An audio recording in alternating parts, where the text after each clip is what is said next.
जब आप बरसों किसी कार्य को करते हैं और लक्ष्य तक पहुंचने के लिए अथक परिश्रम करते हैं, लेकिन इसके बाद भी वो प्राप्त नहीं होता और आप उस कार्य से दूर हट जाते हैं, फिर भी आप एक चीज़ पाएंगे अपने अंदर कि आपके सोच में वो बना रहता है। फिजिकल एक्टिविटी भले ही बंद हो जाए, लेकिन मेंटल एक्टिविटी बंद नहीं होती। किसी भी कार्य को लंबे समय तक कोई भी व्यक्ति करता रहे तो उसकी मेंटल एक्टिविटी हमेशा गतिमान रहती है, और यही गतिमान मन के अनुसार जो भी कार्य आदमी करता है वो भले ही फिजिकली उस कार्य में संलग्न न हो, प्राप्ति का स्रोत बन जाता है।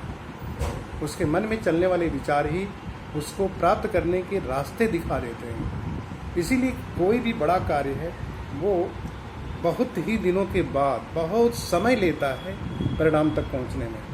हमारे बिजनेस में भी सेम ऐसी ही चीज़ें हैं। कई बार लगता है कि हम बिल्कुल सफलता के करीब हैं, लेकिन कई बार लगता है कि सफलता हमसे बहुत दूर हो गई है। और प्रायः लोग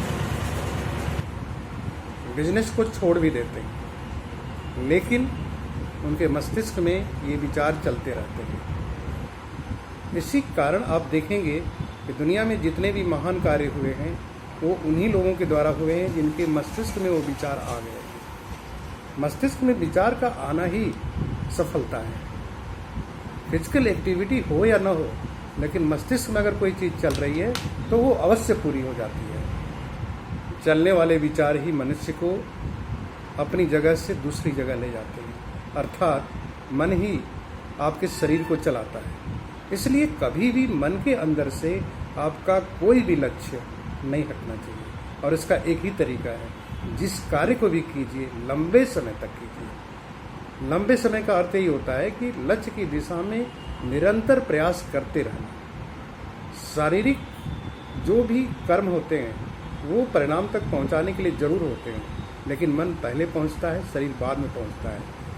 इसीलिए मन में अगर बना हुआ है तो शरीर एक न एक दिन जरूर पहुंच जाएगा। Thank you.